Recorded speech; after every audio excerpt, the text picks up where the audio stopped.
Grandma, help me. I was stunned by the sight of my 7-year-old granddaughter seeking help while visiting my son's house. She was chained up inside the room. My grandchild's body, which I hugged in a hurry, was skinny. "Where are your parents?" They locked me up and went on a trip. Not only that, but she hadn't eaten or drunk anything for 3 days. I gave her tea from my bag and put caramel in her mouth, then called an ambulance in a hurry.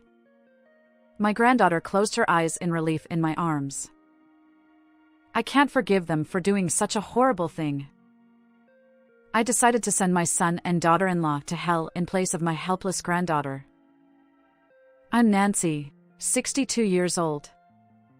I work part-time at a 24-hour supermarket about 4 days a week. I live alone because my husband passed away 5 years ago. I'm not struggling to make ends meet because my husband left me some assets, but I wanted to work while I'm still healthy. My son Michael got married 8 years ago and lives in a house about 30 minutes away. My daughter Olivia got married 6 years ago and moved to the neighboring state, but I felt relieved because we could meet if we wanted to. Some people say that living alone is lonely, but it's free and easy. However, there was one thing that worried me. It was about my son's family. My son's wife, Sophia, is 10 years younger than my son. I was worried because she was only 18 when they got married. She met my son while working part-time at the convenience store where he worked as a manager. I was surprised when she came to greet me for the first time. "Oh, you're Michael's mom? You're pretty young. I'm Sophia. Nice to meet you." "Huh? Pretty young? Oh. Nice to meet you. I'm Nancy." "You seem like a nice person. By the way, can I have some pocket money? Can you ask to give me some, Michael?" I felt uneasy seeing Sophia's flashy makeup and childish behavior. Not only that, but she couldn't speak politely and even begged for money. I couldn't stand watching my son fawn over his young girlfriend either. Hey! Mom, isn't Sophia cute? Treat her like your real daughter and give her some pocket money. I wanted to hit my son's head for his ridiculous comment, but I held back because Sophia was there. "I'm sorry. I don't have any cash on me right now." "You're stingy." Sophia clicked her tongue and pouted like a child. To be honest, I wanted to oppose their marriage because of this situation, but I had to accept it because Sophia was already pregnant with Michael's child. I thought that even though Sophia was young, she would become a little more responsible once she became a mother, but my expectations were dashed. After getting married, my daughter-in-law started giving me various reasons such as severe morning sickness and feeling heavy to ask me to do things for her. "Hey, Nancy. I'm feeling nauseous, so can you go shopping and make dinner? I want steak." "You're feeling nauseous, but you want to eat meat?" "Huh? Oh, it's for Michael. I'll only eat a little. Oh, and if you could buy some ice cream, that would be great." I don't know what she thinks of me. I wanted to complain, but I didn't have any words to say to her ridiculous requests. In addition, Sophia asked me for some money because my son's income was low and they couldn't live a satisfactory life. I gave her about $350 every month. When I consulted with Michael, he said this. "Yeah, that's right. The store's business has been bad lately, so my salary has decreased. I appreciate your monthly support. Thanks, Mom. In return, we'll take care of you in your old age." I didn't care about the old age talk, but it was true that my son and daughter-in-law were struggling financially, just as Sophia had said. It must be difficult for Sophia to work with her pregnant body. Although the $350 was my part-time job salary, I had no choice. We're family, so we have to help each other when we're in trouble, right? Sophia's parents lived far away, and she was still young. I thought that way and accepted her requests. However, my feelings didn't get through to them. I had no idea that my son and daughter-in-law would cause such an incident at that time. After my exchange with my selfish daughter-in-law, I became more and more frustrated. However, Sophia's pregnancy went smoothly, and she gave birth to a cute baby girl. Her name was Mia. "Sophia, you did a great job. She's such a cute little girl," I said to Sophia, who had just given birth. But I was surprised by her unexpected response. Huh? She's not cute at all. She doesn't look like me. Her eyes are small, she's ugly, and she looks just like you, Nancy. I couldn't believe my ears. How could she say such a thing about her own child? Her face is a little swollen right now because she was just born, but the swelling will go down soon. She has beautiful features and looks like you, Sophia.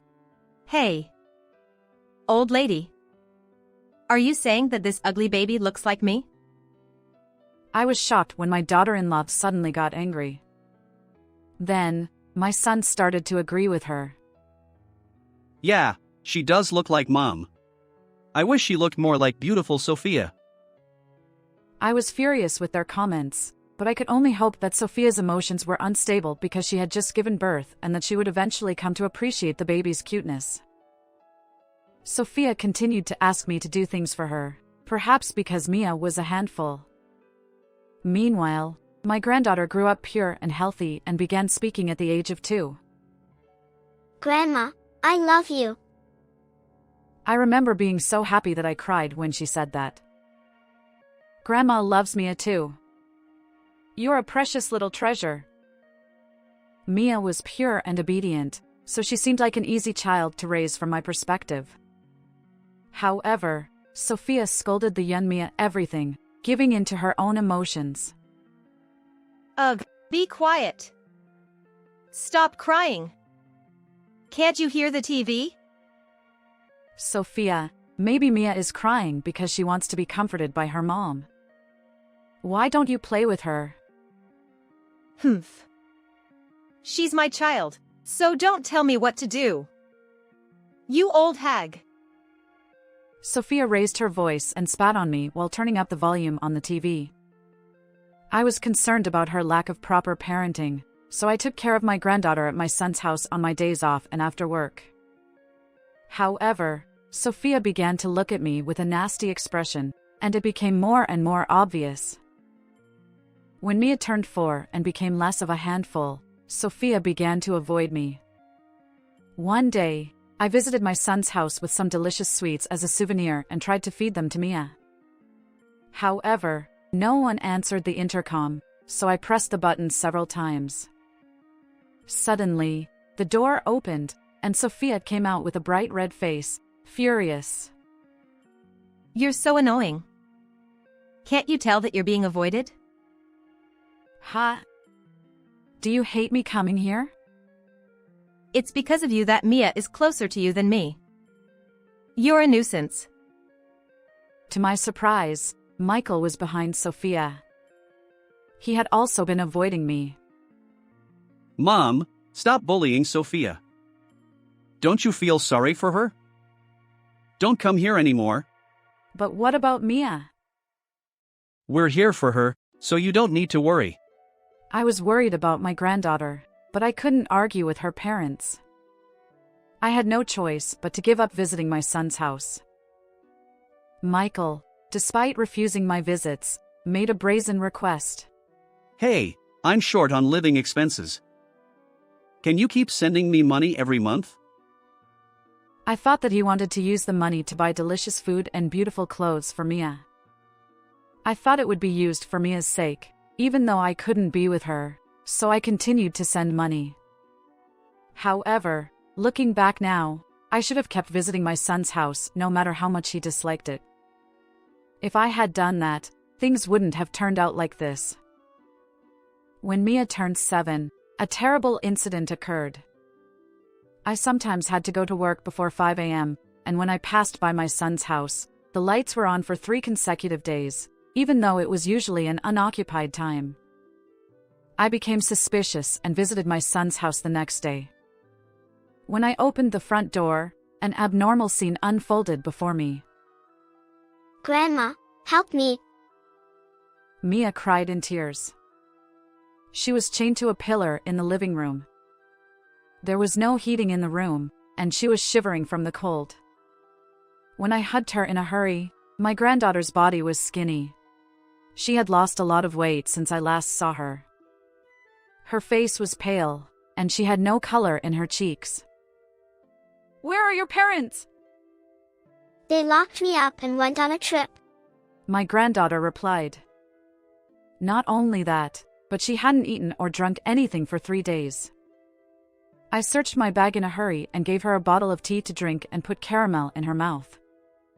Then I called an ambulance in a hurry. Mia closed her eyes in relief in my arms. I can't forgive them for doing such a horrible thing. I accompanied her to the hospital, but I couldn't get in touch with my son and daughter-in-law on my phone. My granddaughter's life was saved, but her nutritional status was quite poor, so she had to be hospitalized. I was worried, and then an even more terrible situation arose. After the hospital reported the incident to the police, I was questioned by a detective who accused me in a strong tone. Did you cause your granddaughter to suffer like this? I explained desperately. No, I lived separately and happened to find her. I was finally released 2 hours later. After that, I contacted my daughter Olivia, and she and her husband rushed over from the neighboring state by car. I entrusted my granddaughter, whose condition had stabilized, to my daughter and son-in-law and returned to my son's house by taxi. When I investigated, I found a travel schedule on my son's desk, and I learned that he would return home the next night. When I asked the neighbors around my son's house, I discovered some surprising facts. I went back to the hospital again, discussed with my daughter and her husband about future measures, and made a bold decision. The next evening, when my son and daughter-in-law returned home, I left the hospital where my granddaughter was being treated and visited my son's house. When my daughter-in-law opened the door, she frowned and crossed her arms. What are you doing here? I'm busy, so go home. She said rudely. Although I was almost broken by her impolite words, I couldn't back down now. I came to see Mia. Please let me see her. Sophia clicked her tongue. Ugh. She lied that Mia was with a friend. That's strange. Mia was supposed to be chained up here. You didn't even look for her when she disappeared? I showed them a photo of Mia when I found her. My son and daughter-in-law looked at each other with a darn it expression. Why did you treat your lovely daughter like this? Are you still parents? Mia was shivering from the cold and hadn't eaten anything. However, my son and daughter-in-law raised their voices and became defiant. It's Mia's fault. We're raising her with love, but she's rebellious. If we don't chain her up, she'll destroy everything in the house. We have no choice. Sophia lied to make Mia the bad guy. They showed no signs of remorse. You two went out and played together until late at night and left Mia alone. How can you say that? Sometimes I have to work late. Don't say weird things. I know everything. You two are becoming famous in the neighborhood. Huh? I went around asking the neighbors to find out about my son and daughter-in-law's situation. Since I visited frequently when Mia was young, I knew many people in the neighborhood. Everyone was worried about my granddaughter and told me what they knew. Mia was once alone in a nearby park until late at night, and it seems that the house was locked. In the middle of a freezing winter, a neighbor who couldn't bear to see her in tattered clothes let her into their house and took care of her. Every night, my son and daughter-in-law returned home late, and they were seen playing at casinos and bars. Everyone in the neighborhood is saying that we have to do something about Mia's situation. but if we give her the key, she'll destroy everything in the house. That's not true, is it? You locked her up because you didn't want her to eat anything when she was hungry, right? Poor Mia's body is so skinny because she's not getting enough nutrition. I actually heard from Mia herself at the hospital. One day, she was waiting for her parents to come home late and became so hungry that she couldn't stand it, so she ate a cake from the refrigerator. However, it turned out to be Sophia's, and my daughter-in-law was furious.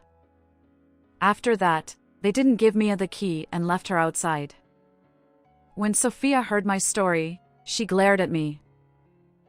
I can't think of Mia as cute because she looks like an old hag like you. If Mia is so important to you, I'll give her to you. I was speechless at her ridiculous statement. Mia has been diagnosed with poor nutrition and is hospitalized. My support money wasn't for Mia, but for your own entertainment. Humph. Children's money belongs to their parents. We can use it however we want. Don't be stingy. Leaving a child unattended without raising them properly is a crime. Besides, the police have already been notified. My son and daughter-in-law's faces changed color for a moment when they heard the word police, but they immediately retorted. It's not a crime. If we say that Mia is picky, no one will know that we're not feeding her even though she's skinny. Besides, the neighbors' stories are just rumors and aren't evidence. They smirked triumphantly and said, "You don't even know that? I recorded your statements just now." In addition, there is a person who testified more clearly than the photo of Mia chained up and the hospital diagnosis. Who? It was actually my granddaughter Mia who testified. I was almost arrested because I was suspected, but thanks to Mia, the misunderstanding was cleared up. It wasn't Grandma who caused me to suffer like this. It was Mom and Dad. It became clear that my son and daughter-in-law were at fault. My son and daughter-in-law lost their escape route and began to panic. Wait a minute. Hey, can you tell the police that it was you who chained her up? That way, we'll be saved. That's right. You're Michael's parent, aren't you? Parents are supposed to protect their children. Help us. I was disgusted by their selfishness. I don't want to hear that from you. Who treated your own child so badly? I'll stop being Michael's parent from today. What? Mom, won't you help me? Is it okay to do that and not see Mia? I won't give Mia to you. What? I told Michael that I was cutting ties with him and that he had to leave the house where he and his wife lived. Actually, the house they lived in was my family's home, and I had lent it to them under my name. I don't have any money, so I can't be kicked out. Please help me. Michael was clinging to me and begging for forgiveness, but I coldly told him, "You're apologizing to the wrong person. Besides, Mia said she doesn't want to see you anymore. It's sad when a child gives up on their parents." I held back my tears, thinking of my granddaughter's feelings. I won't cry in front of these people. The police arrived at that moment. I had already informed the police of the time when my son and daughter-in-law would return home. They were taken away while crying and screaming, and I watched them coldly. After the police investigation, they were found guilty of high malice. The rumors spread throughout the neighborhood and were widely reported on TV. My son's name and face were exposed to the public, and he lost his job and his life fell apart. Now he lives on the streets. Sophia disappeared, but I heard rumors that she was working for daily wages in the city at night. Mia was taken in by me, and my son and daughter-in-law were sued for $100,000 in compensation and child support for Mia. I sold the house I had lent to my son and my own house, and bought a condominium near my daughter's house and moved in with my granddaughter. My childless daughter and her husband love Mia. I hope these peaceful and happy days will continue forever. How was this story? Please subscribe to the channel. See you in the next video.